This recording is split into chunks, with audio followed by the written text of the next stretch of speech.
Welcome back, race fans, to this week's episode of Race Report. All right, so today we're pretty much just going to be covering F1 with the Spanish Grand Prix and the Austrian Grand Prix. So I'm just going to dive into quali for the Spanish Grand Prix.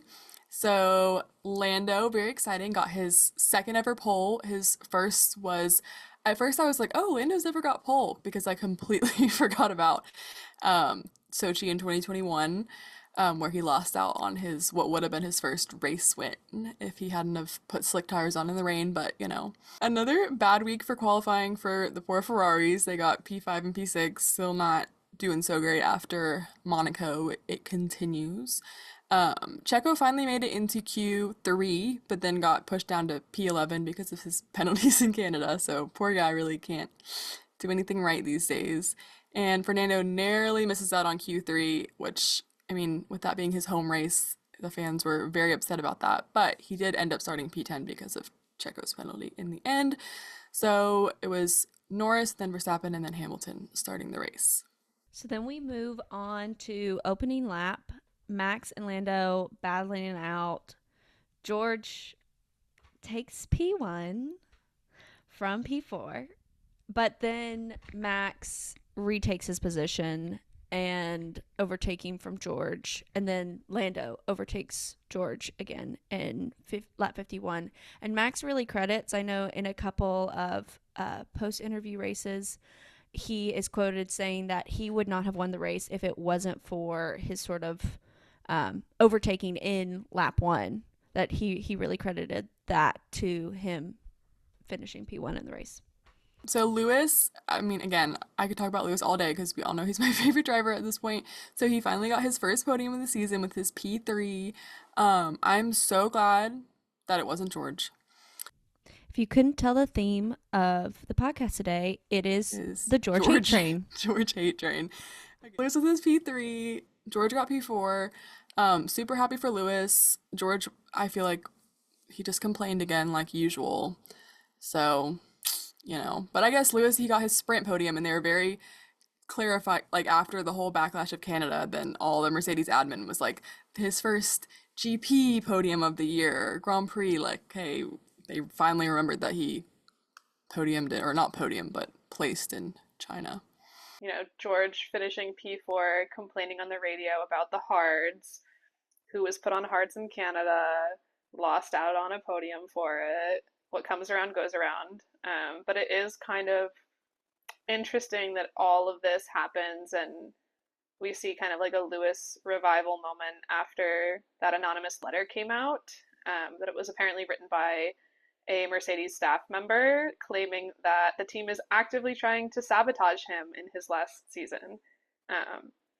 I hope that honestly is a great thing moving forward because like it's putting Mercedes on blast publicly, and if we keep seeing like such different performance between him and George, like we see you Mercedes, we know what you're doing. Stop. I almost hope that Lewis himself wrote it because he is technically a Mercedes staff, and I think that would just add to the drama like whole nother level. Like we're taking this as like basic soap level drama right now. That's like I slapped you at the Oscars drama right there, and I'm here for it. So add a little bit more drama to the already fire burning of drama. Carlos and Charles seem to not be having a good time of it. They had a little bit of an incident on the fourth lap where they kind of brushed up against each other. And Charles later was insisting that that maneuver had caused damage to his car, and then thus ultimately leading to not so favorable endings for both Ferraris. Because he's also upset though because they were both told to save tires, and Carlos being Carlos does what he wants, and Charles being Ferrari's lapdog does what they want. And I'll leave it at that. Charles did get damage to his front wing, likely because of the incident. They both lose time. That means that the top four ahead of them, so Max, Lando, I think Lewis, George, they're just building a gap now. So it's going to make it Mhm. so much harder for both of them to ever catch up. And now you're kind of stuck with like a P5, P6 finish at best, unless someone else super screws up. Um, but I think, I mean, kind of what Kaylee said best, it's the same kind of story that we see over and over again, where like one person is going to blindly follow team orders and one person is not. I know, Lauren, if you want to talk about maybe like the logic behind why Carlos did what he did makes sense at the end of the day. I really think that the two of them should come to a happy medium of sometimes listening to team orders and sometimes not, because they kind of are the extremes. But I really resonate with Carlos in not wanting to listen to authority because that is me. I don't think I'd be very good at listening to team orders at all. If they're like, let your teammate through, I'd be like, no.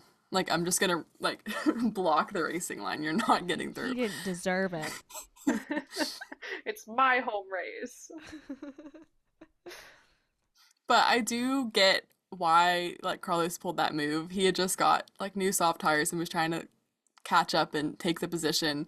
And it is his home Grand Prix, so he wanted to do well, and he doesn't have a contract announced yet. And we all know Charles is staying at Ferrari forever, so he really, I feel like, was trying to make a statement or like prove his point, like I'm gonna race, like this is my race, like I have good tires. I don't really care what you have to say because you're not gonna be the boss of me for very much longer.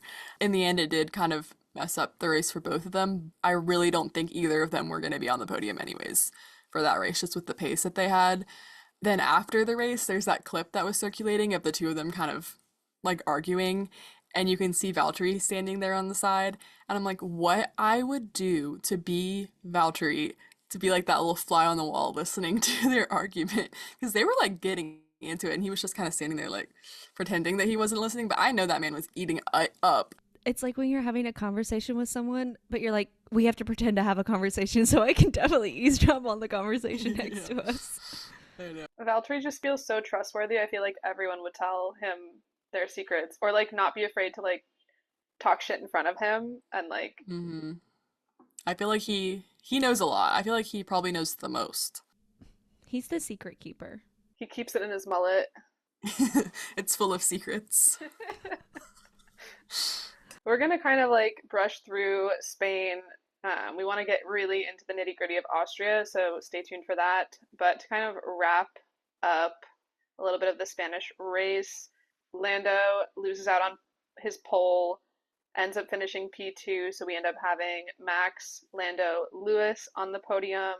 After the race, Lando does admit that the loss is his own fault and that he feels like he messed up at the start and wasn't able to make up for it. So I do respect him for that. I know Lauren and I have been kind of talking about kind of his growth as a driver and like at least this season for the most part, maybe Austria aside, his ability to kind of take accountability and say like this is what I did wrong and how I can improve next time. Before we move on to Austria, does everyone want to kind of hit on a little touch point? What was your favorite part of this race? So my favorite part of the race was Lewis on the podium. But what was sad about the podium is that you could tell that Lando was beating himself up because he didn't do his little champagne pop. Like you could tell that he wasn't really happy. But I thought it was like sweet. I feel like Max and Lewis were like trying to cheer him up on the podium and like spraying champagne on him to like try and get his spirits up and be like, you did your best. Like let's all celebrate together. So Lewis on the podium. I felt bad for Lando, but it was sweet what Max and Lewis did. And I feel like Max and Lewis's relationship has grown and is like a much like no one ever saw that like weird friendship kind of coming after their battles in like 2020 and 2021. So it was like a sweet podium overall. I enjoyed it. I remember watching it back too, and like Max turns to Lewis to spray him with champagne because it's his first like Grand Prix podium of the year, and I was like, oh, I'm going to be honest. I didn't really have a favorite part. I mean, Lewis, of course, getting on the podium. I am a huge Lewis supporter, so I was excited to see him podium this year as a, GP podium. Um, but other than that, you know, for me personally, I didn't find Spain the most exciting. I mean, I also didn't Canada was like hit or miss for me too. I was like, I don't know how I feel about these. But if I had to pick like an actual moment over the entire race, I mean, you guys know that, I'm a Lando girly. I can't help it. My favorite part was probably him closing the gap from lap 51 from 6.6 seconds after he overtook George down to 2.3 seconds by lap 65, 66 laps total in that race. What that kind of maths out to is he was reducing, that gap by 3/10 of a second per lap on average. And this is another race where Max he kind of won by a bit. Like I remember watching him cross the line and then having to like wait to watch Lando come through. I wonder how much more Lando would have needed to like actually challenge Max, and I did the math out. It would have been like 8 extra laps just to even catch up to Max. That's probably why this wasn't the most exciting race. I feel like in the last couple laps you didn't have that same kind of like battle to the finish line that I've been really wanting. All I have to say is we have a Carlos apologist, a Lando apologist, a Pato Award apologist, 3 Logie Bear apologists, and Lewis Hamilton needs no apology. The Austrian Grand Prix, not the Australian. Not to be confused with the Australian Grand Prix. I did for a moment, I'm not going to lie. Like, this is a delirious moment. It was early in the morning, and I was like, oh, it's Oscar's home race. They all are. They're all his home race.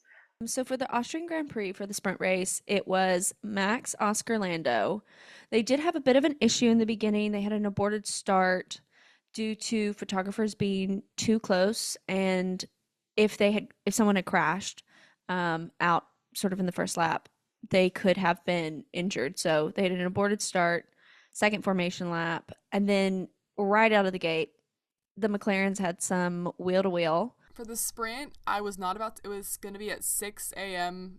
Eastern time, so I was not about to wake up for that. So when I did wake up like a couple hours later, I was watching the sprint and I texted in our like chat and I was like, oh my gosh, I'm only like 5 laps in because this is when this happens. And I was like, it's already so interesting because in lap 5, Lando then takes the lead from Max in turn 1 and they're like fighting for it, and Oscar uses this opportunity to come through and take P2. And literally as I was watching it, I was thinking like, the through goes Hamilton, and it was like a very that moment, and I was like, oh my gosh. I mean, the rest of the sprint wasn't that interesting, but that part was. I was like, this is so good. Totally agree. I remember waking up, seeing Lauren's thing, and being like, I'm putting it on, I'm putting it on.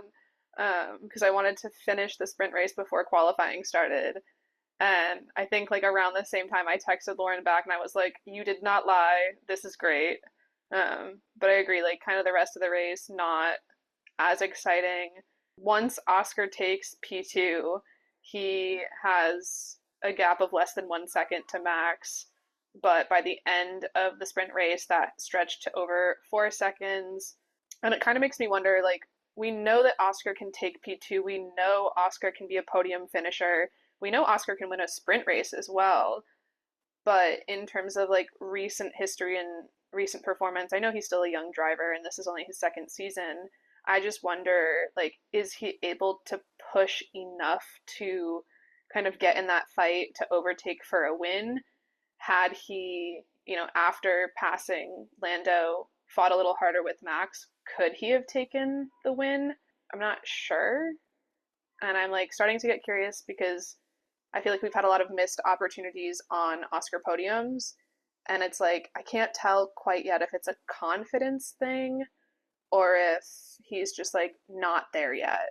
But I do think he's going to be a future world champion, no doubts.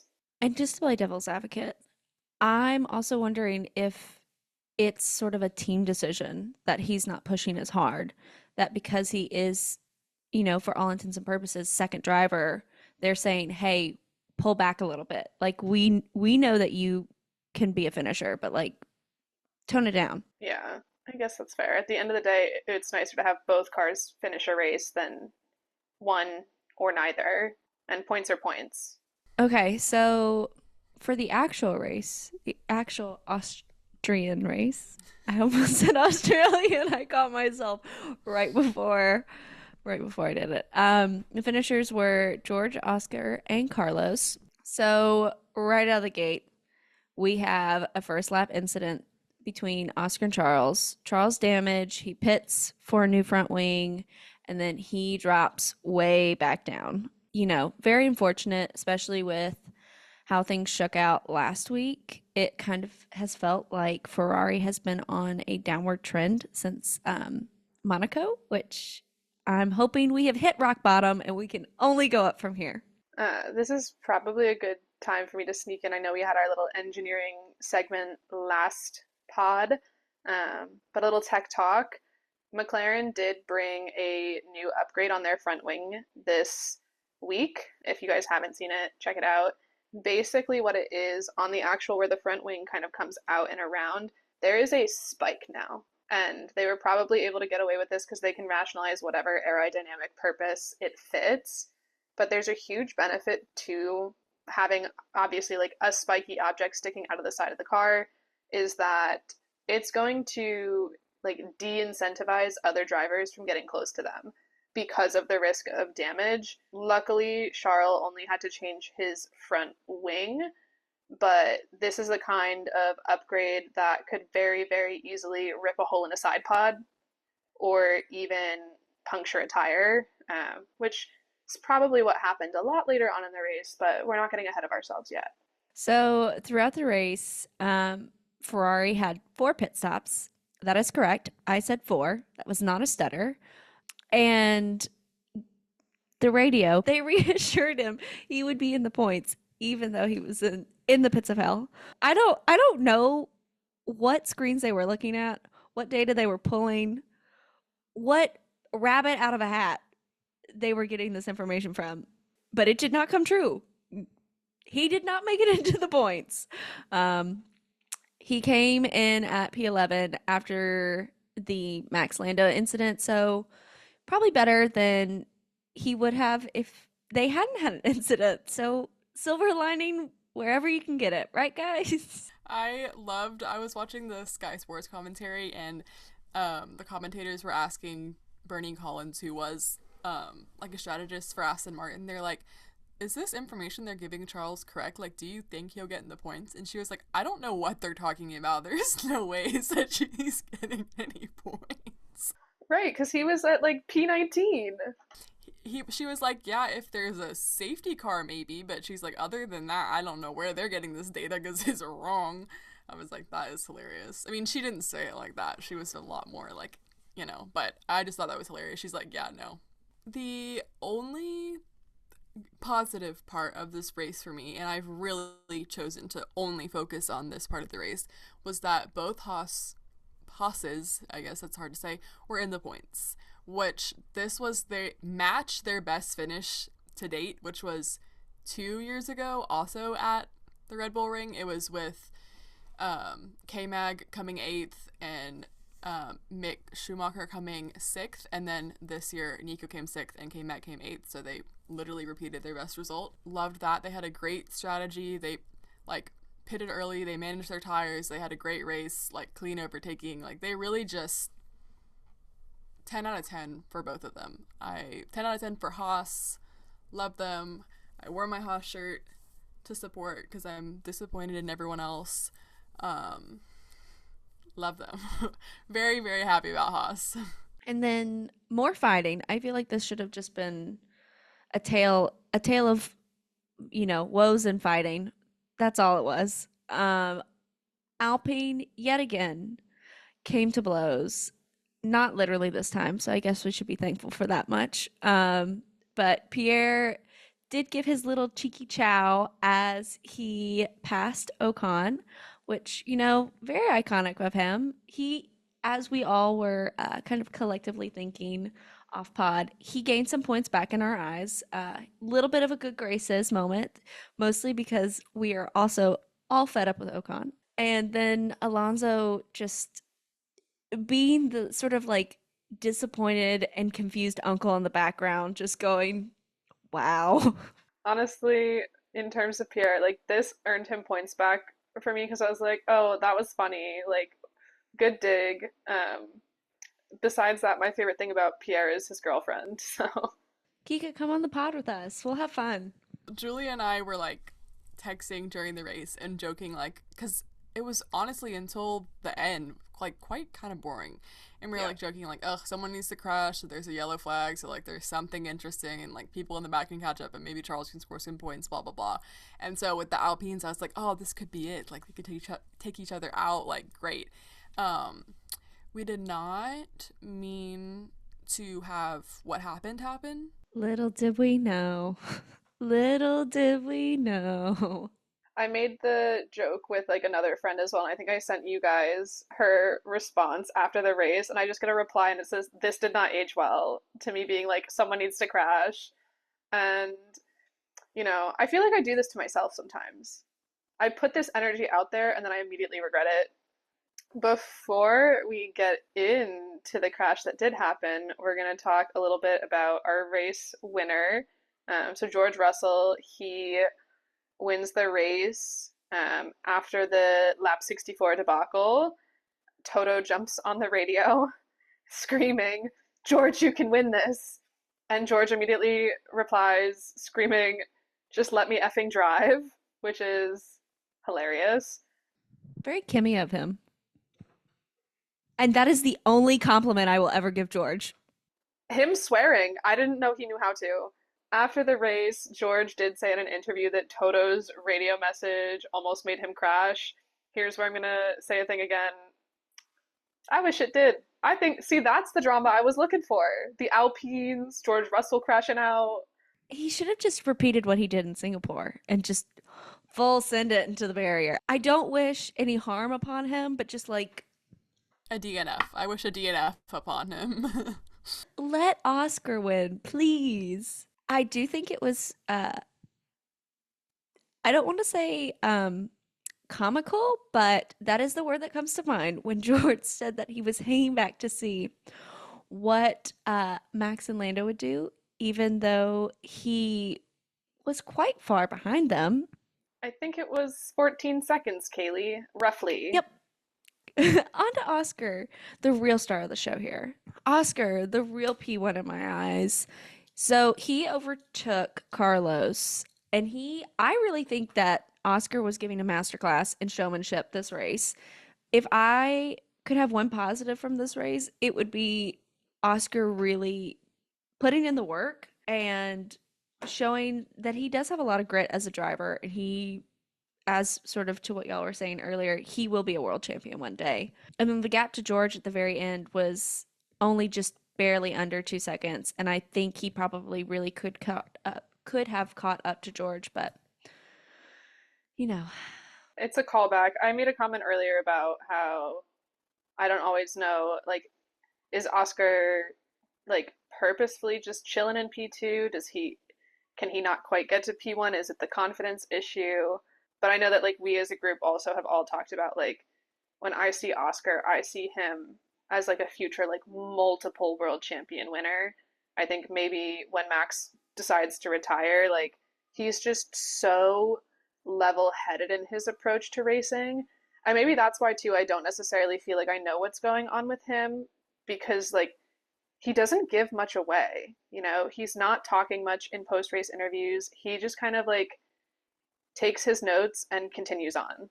he's a very reserved driver, which I think I honestly admire most because I think to be a driver at that level, you have to have some level of cockiness, but I think along with the glory and the money and sort of the spotlight that's on you constantly, that cockiness can bleed over into an unreasonable amount. And I think Oscar has mastered the art of I know I'm supposed to be here and I know I deserve to be here, but I'm not going to be ungrateful or shove it down people's throats. Like he's really kind of, he's very level-headed, very even-tempered, and I really admire him as a driver on and off the track for how he brings that into every scenario. I think he drove a great race. I mean, he qualified like P7, I think, and moved, his way through the pack. He did a great job. And I think if the race was just a couple laps longer, he could have caught George for sure. So, a lot of people recently have been talking about driver of the day. A lot of people are kind of over it, fed up with it, think that it's a joke.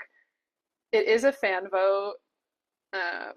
So every week, every race week, you'll get the little graphic, don't forget to vote. It does come out pretty, like what, middle of the race, roughly.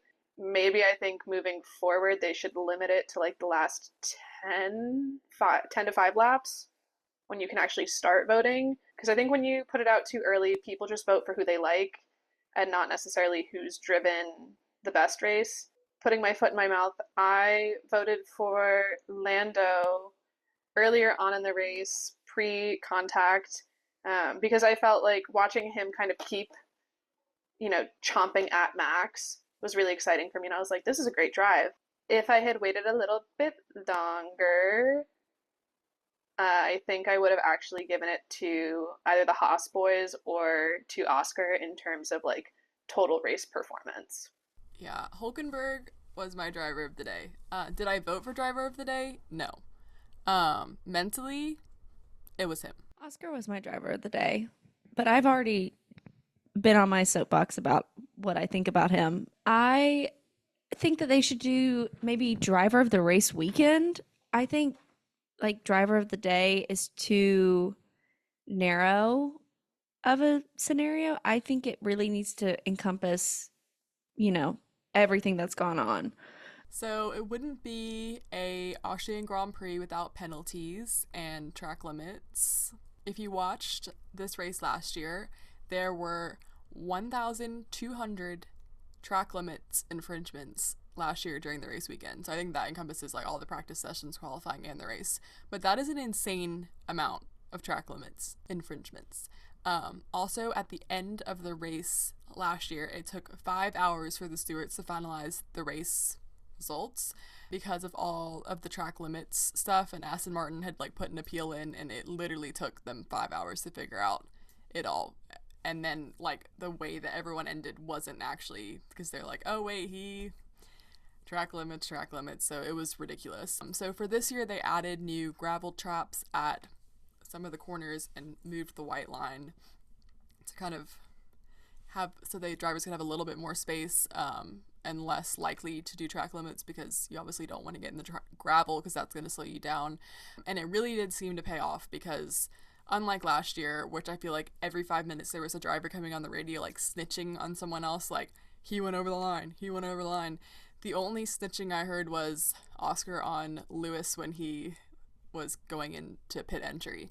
We have a lot less penalties this year, but we do have Alonso had a penalty for forcing show off, and then, as I said, the Hamilton pit entry, Perez speeding in the pit lane, Albon for pit entry, and the pit entry at that track is so strange. Like, it's almost the racing line, and you have to turn very fast to get in there. So, like, I'm not surprised that there were 2 pit entry infringements because it seems like a very hard track to enter the pit lane on. Lando did have track limits because he was really just going for it the whole time, which he did serve when he DNF'd. And then Max 10-second for causing a collision. But, I mean, it didn't really change much because there were such big gaps in the front runners that he still finished 5th. So. Okay, now on to the drama.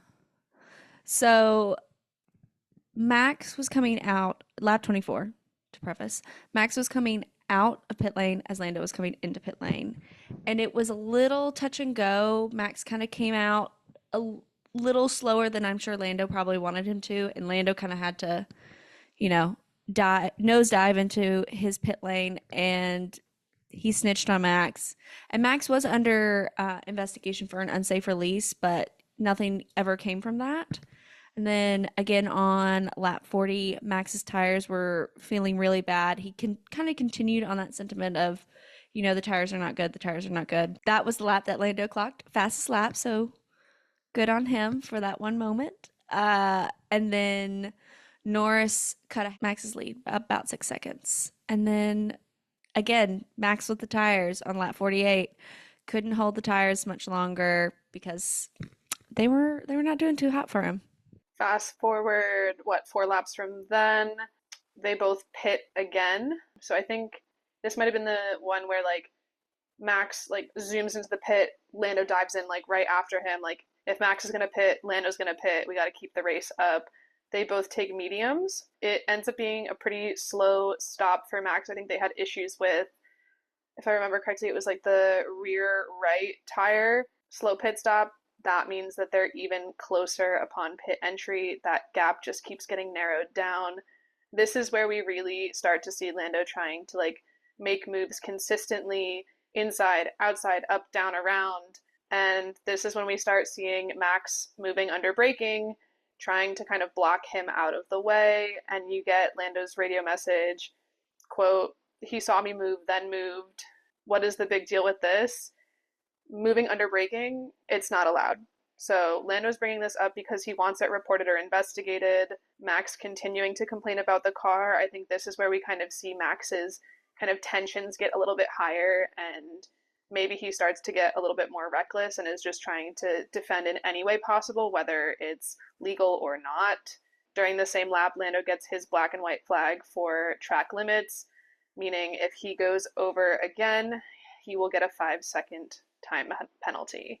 On lap 59, Lando takes a late move. It's kind of a dive bomb-ish move, and initially gets ahead but went off track, and so if he doesn't get this position back because forcing a driver off track, it'll be a 5-second penalty. So he lets Max back ahead and gives the place back. So for lap 62 and 63, the fighting still is continuing. Max runs off. Lando says that Max should have given him the position back. Max does not. And even to the commentator's point that, not realistically, but the two penalties kind of cancel them out. Kind of as Kaylee said, had Max gotten a penalty, then it would have canceled out with Lando's 5-second penalty. He didn't at that point have one. Never fear, one was coming for him down the road. Lap 64, this is where everything hits the fan. So contact between Max and Lando, they're kind of going up into a corner. There is one of those Sky Sports commentators did a really great slow walkthrough video of all of these moves, and if you haven't seen it, 10 out of 10 recommend. But he shows really well. Lando had a car's width on the outside, and that's what he starts to go for, and Max just starts cruising kind of over towards him, and this is where the contact happens. Max kind of, I think, consents Lando coming up around and veers to the outside, which in turn causes a contact with Lando, and they both suffer punctures due to this contact. Yeah, Max just almost was like moves over and kind of continues driving straight and is very, very late to turn. I've watched about every single angle of this, and I definitely can say it's pretty much Max's fault any way you look at it, especially with the like kind of overhead view that they had from the helicopter. You can really see that he kind of veers off and takes his time to turn. So it looked like 2 points of contact against them, banging back of Lando and then the front as well. So Lando also had damage, a puncture to the right rear, and then debris coming from beneath the chassis. The result of all of this was that they both have punctures, so they both dive into the pits, and Lando pretty much gets on the radio saying, like, the car is done, like, we're not going to be able to finish, but they do go ahead and serve their 5-second penalty so he doesn't roll over or have consequences for the next race. So I think that was very smart. Max is okay to continue. He pits for new tires. He pits and gets soft tires, and he rejoins at P5, and his 10-second penalty doesn't affect his finishing place because there was such a big gap at the front. What I think is hilarious is that they put him on softs to hopefully get an extra point for fastest lap, and he originally gets it, and then Fernando Alonso takes it away from him, and Fernando, since he didn't finish in the top 10, doesn't even get a point for fastest lap, but just took it away from Max being able to get that extra point, which I thought was kind of funny. I love Fernando for that. A slay. The true hero of today. Now it's time to talk about our thoughts and feelings. I'm gonna let you guys take it away as the resident Lando Norris apologist, and then I'll just chime back in as needed to defend him. I don't know if you want to hear what Lauren and I have to say. I will speak, so I will say what I have to say. preface this by saying, like, I do like Lando before I tear him apart. Um, I recently, I like honestly was never a Lando fan until like last year, really, mainly because he was so irritating in the like 2019 2020 season. Like, my brother and I made jokes that he had only child syndrome, and then when we found out that he was not an only child and has three siblings, we're like, there's no way. Because that is like the energy. It's like the spoilt only child, like on the radio, like whining about things. And he had done a lot better in the past, like, you know, season and a half, and that's why I was like, okay, like I see what people see in Lando. Like, I'm liking him, like he's doing a great job, like he's, you know, providing great racing, like it's good to see McLaren back at the front, blah blah blah blah blah. But his behavior after this race really was just like, okay, come on, buddy, like you were doing so good and now you've backtracked. I do get kind of, I think at first when he retired the car, no one really realized that there was like a lot of damage in comparison to Max, and so they probably shouldn't have gone out anyways. But just like him coming on and was like basically like, it's done, like there's no point, like we're not gonna get points, like just retire the car. It My brother texted me like during the race, he goes, not Lando rage quitting. He's like, did Lando literally just rage quit this race? Which it really was giving that energy. But like I do get being frustrated, but it kind of gets to a point where like we gotta reel it in because the world is listening to you. And McLaren PR team is always like fighting for their lives with half the stuff that comes out of his mouth, so I feel like he really needs to be careful from what he says. So yeah, wasn't the greatest look for him this weekend. Retweet. It felt like he had reverted back to maybe his former prepubescent self with his actions. I know earlier we were talking about like, oh, he's matured so much. He's matured so much. It really took everything in me to say, well, after last or this week, not anymore.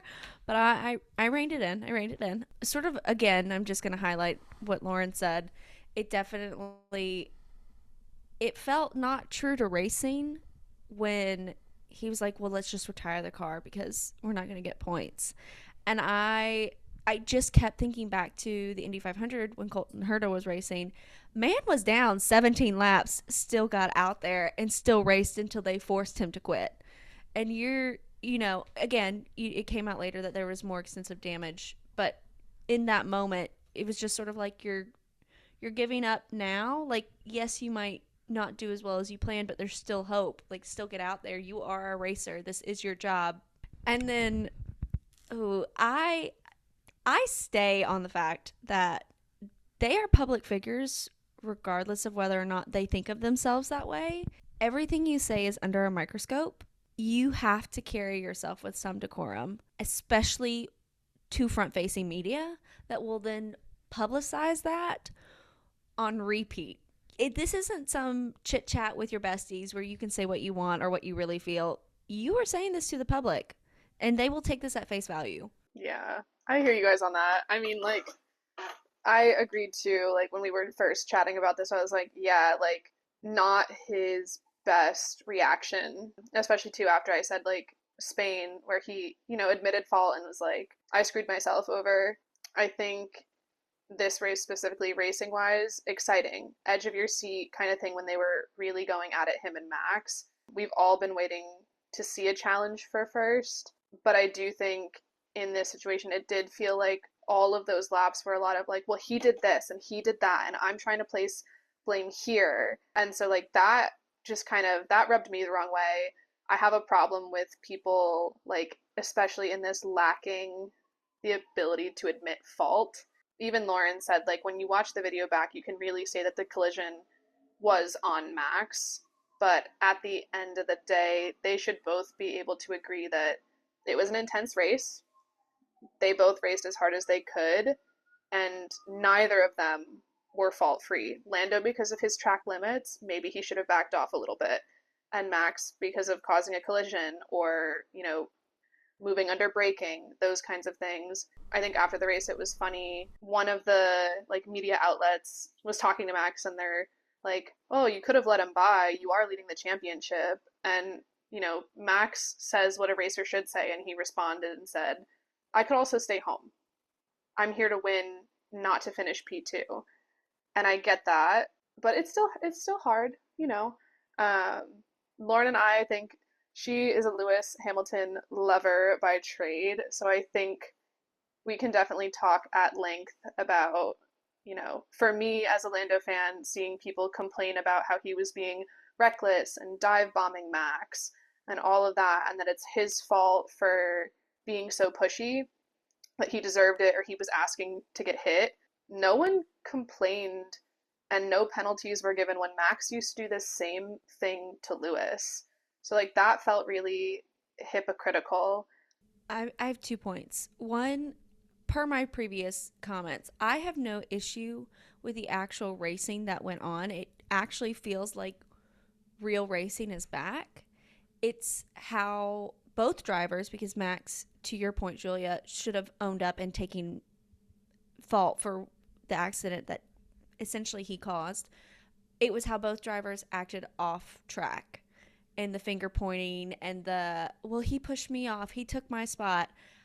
That's what I take issue with. And then to the second point, I actually had a conversation with a coworker today about that comment of, the commentator saying, well, why didn't you just let him by? And it took everything in me not to get so riled up and say, that is not the point of racing. He didn't make it to the top just to say, oh, whatever, I've won enough races. I'll let Lando have. That is not the point of racing.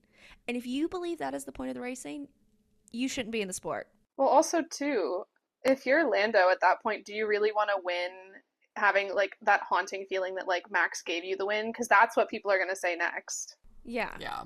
A win is not worth it unless you have earned it. Yeah, so George, your win is invalid. No, on that as well, like, what killed me was that when we then found out with, like, photos that came out, that they were in the media pen next to each other, giving all these, like, interviews. Like, that was hilarious.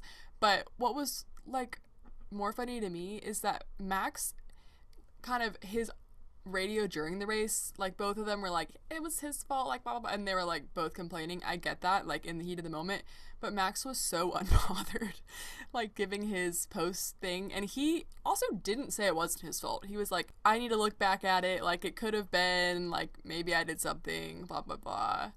The whole Red Bull team, there was no ways they were gonna let Max, like, own up to that. Like, it's like, deny everything, admit nothing. Yeah, but Lando, and he just kept going. Like, every new media outlet that he was talking to, I was like, bro, like, this is not a good, like, so where is your little PR lady that stands behind you? Because she needs to, like, pull you away. I was like, this is just really not a good look. Like, the fact that he just kept going. He's like, if he doesn't apologize, I'm never going to respect him again. I was like, it really is giving, like, temper tantrum, like we know Max's character. Lando more so than any of us. Do you really think that he is going to admit fault publicly? Yeah. When it comes to collisions like that, like, I mean, obviously someone was at fault and it wasn't just like a pure racing incident, but when you're racing that hard and there's an incident like that is just par for the course in situations like that. So no racer is going to be like, oh yeah, it was my fault, I'm sorry. Like, when it comes to racing, it's never your fault, unless it's like very much so obviously your fault. But even then, it's not your fault. At least in the media pen, like, all it needs to be left at is, you know, Max and I have known each other for however many years. Like, what happened happened. We're gonna have a private discussion about it, and that's all I have to say. Like, it doesn't need to be, honestly, almost like so over embellished. Right, the race is over. Yes, emotions were high, but that's where you say, like, well, now that the race is over, like, I want to take some time, collect myself, watch everything back, and then we're going to talk about it and move forward. Especially because it ruined the race for both of them. So it wasn't like Max crashed into Lando, Max goes on to win. It wasn't like the Max Lewis, like, driving over each other kind of crash where someone could have gotten, like, seriously injured, or like they're slamming into the barriers and, like, it's a big crash. Like, they both just got punctures and ruined the race for each other, and I feel like it just got blown up into this massive, like, deal when it really shouldn't have been. It's like, okay, it happened. It was Max's fault. Whatever. It ruined both of y'all's races. Move on. I think I know why they're both so butthurt. It's because both of them just like kind of feel bad about the fact that it's their faults that George won and they can't handle that. That's what it is. Yeah. Collision aside, imagine it did not happen. They didn't collide. Do you think Lando could have beaten Max? My thoughts, maybe, but I think it would have been pretty unlikely. And reflecting back on it, it makes me think maybe he should have just eased off a bit after the track limits warning, because really, in order to beat him, he would have needed to pass him and then build a 5 second gap to make up for that penalty. But then I also wonder if Max had returned the place to Lando, that would have been the like make or break kind of thing. But it's so extremely close, and I don't know. Did the collision need to happen, or could we have just had a nice Max Lando George moment?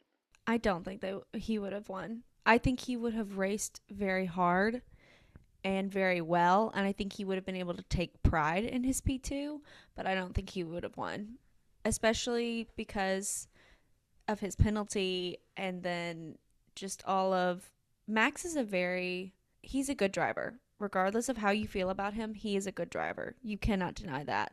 And I think in this scenario where it was very tough racing, both drivers were very much giving it their all. I still think Max would have come out in P1. It would have been a close race, but I still think Max would have won. Yeah, I think it has been a close race, and I think it's one of those things but you never know unless like we were able to have it play out. But I think in Lando's mind, he would have won. And Yeah. that's why he's so upset, even though I think most likely he wouldn't have. I mean, who's to say? But I think in his mind, he was going to win. And that's also why he was just even more upset, because he was like, if I could get past him, like, I was going to win.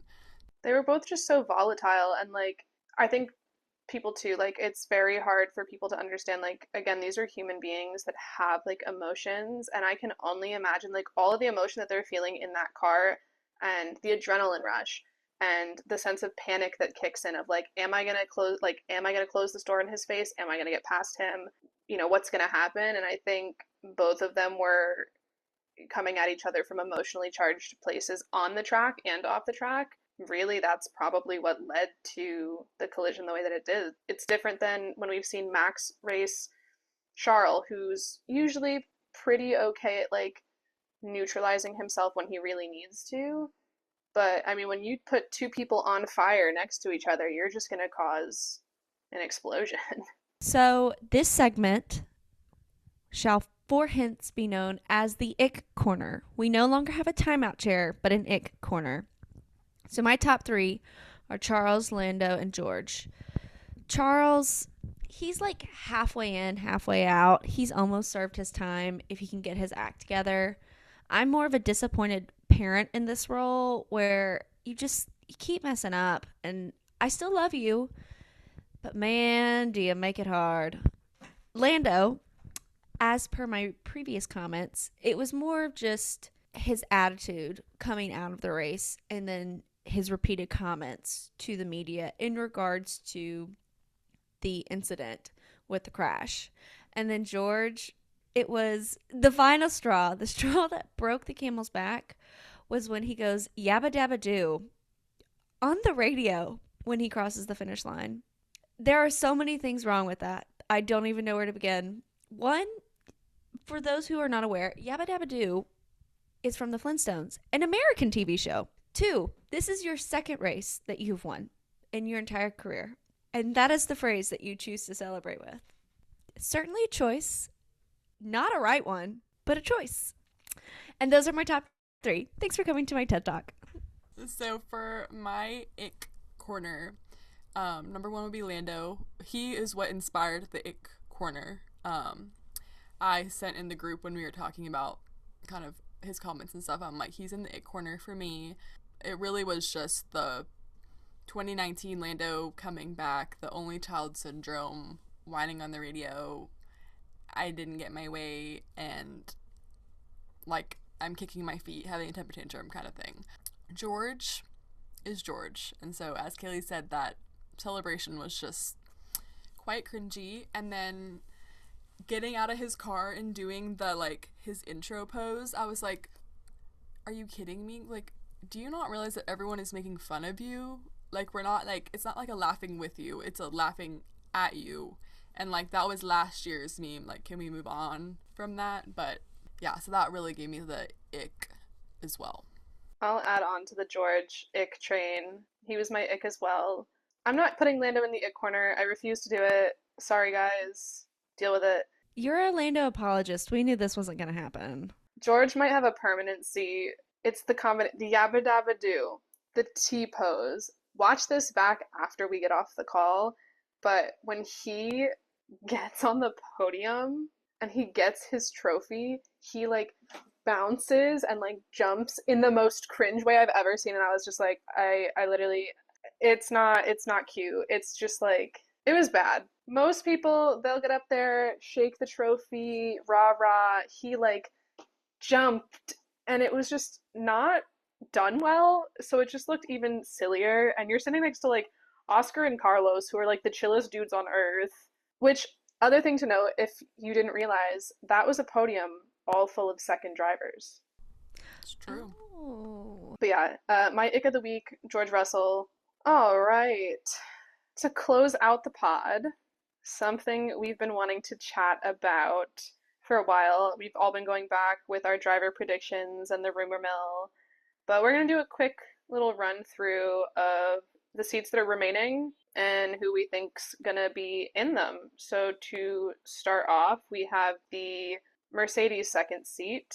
My bet's on Carlos, specifically because of something that came out this week explaining how giving Kimi the 2 years to get up to speed in a Williams put Carlos in the Mercedes. You know he's a good driver and he can figure it out. So I'm saying Carlos. Yeah, I agree with Carlos, also mainly because of that kind of post that came out. And apparently he liked that Instagram post. So that really kind of was like, okay. Also because, like, I believe in Toto Wolff more than him just putting Kimi Antonelli, who's, like, not been, like, I mean, he's been doing well, but not, like, the shining star that everyone thought he was going to be. Like, that's Paul Aaron, who they dropped. So they should have kept him. Anyways, so, like, I don't like Toto Wolff in my mind is smarter than that to put him in that Mercedes seat. And that's why everyone I was like, I'm just not gonna believe that because like I have more faith in Toto, but with Toto you never know. But I am going with that same Carlos for 2 years, Kimi in the Williams, and then go from there. I also think Carlos will be in that seat. And sort of more to y'all's point, I think if they put Kimmy in there, it would be a little fish in a big pond kind of scenario. Like he's not ready for that seat yet. He needs time to get his feet wet, to kind of splash around in the shallow end before he's ready to fight with big dogs. I think Carlos has proved himself throughout the years that he can handle a Mercedes and that while this might not be his permanent home, he will do well while he's there. He is a repeat second driver. Normally, he does know how to, play the team, support his fellow driver when you have good engineers and, Toto Wolff telling him what to do. So I can definitely see him making a home for himself there for at least a couple years. And it does not dissuade any rumors with him liking the post. Next up, Alpine. Alpine, yeah, I think again it's probably gonna be most likely Jack, or my curveball answer is Daniel, because as we'll kind of get into this with the V carb seat, Daniel used to be a Renault driver, like we know Renault, Alpine, one and the same at this point. So I'm thinking like if they don't want to bring in a rookie, if they don't want to risk that, I could see them bringing in Daniel. I think there's gonna be kind of like a testing. Apparently Mick's supposed to go like test in the F1 car, and I'm sure Jack's gonna do the same thing. I think it depends on kind of their results on if they're gonna choose one of them or if they're gonna go for someone that they know can produce results. I believe Jack. Jack is my number one pick, but if we can't have him, I'm going to say Mick, just because he sort of does have that prior experience, more to the point about not sticking a rookie in there, but I really hope this is the season of the rookie. I want to see fresh blood. I want to see new drivers, and I think this is a perfect opportunity to allow that to come to fruition. I had kind of the same idea as Kaylee. I said I think first and foremost Jack, just because we know him, and Mick is my backup. Um, I don't really need to explain it further than that. That's all I have to say. We do have two teams, VCarb and Williams, where we all had a unanimous agreement on who we think's going to get the seat. Kaylee, who do you think's getting that VCarb seat? And it's the blonde-haired boy, Liam! Like Lauren mentioned when we were kind of talking about Mercedes and Carlos, we all kind of agree that the right fit for Kimi, if they're going to move him up to F1 this early, is going to be that Williams seat. Then on to Haas. They haven't announced Ollie yet, but pretty much everyone knows that one of those Haas seats is going to Ollie. And when it comes to the second seat, we all really don't know, but I know there's been a lot of rumors with Ocon having that seat, mainly because I know Haas probably wants to have some sort of like a driver, one of their drivers have experience, and like they know that Ocon is a good driver. Is he the best teammate? No, but he can like do well. He's a race winner. Like I can see why that would be an option for them, and I feel like he's probably kind of desperate at this point, so would take the Haas seat with a lower pay. But that's my best guess for the second seat because we all know Ollie is pretty much guaranteed the other seat. I have no idea. I'm going to leave that one up to fate. Whatever, I'm just going to be like, oh, great, cool, whoever that You is. did it. Proud of you. Yay. Have fun with the Haas. Final seat, open seat is the Sauber, soon to be Audi second seat. None of us really had a great idea. We all put Valtteri? Question mark? Question mark? I would love to see him come back for another season. Maybe, go out with a fighting swing. But again, I'm going to leave this one up to fate. I think circling back, because I feel like Haas and Sauber, those two kind of sit really equally for me. I think if Valtteri doesn't stay at Sauber, he'll probably end up at Haas. I think that's a good logic. I think if Valtteri stays at Sauber, maybe that means Zhou could go to Haas. But I know he has also said too that at the end of the day, like he's willing to be a reserve driver if he has to be. And I respect that. Goodbye, race fans. Thank you for joining us for another episode of Race Report. Join us again bi-weekly for us and more chit chats.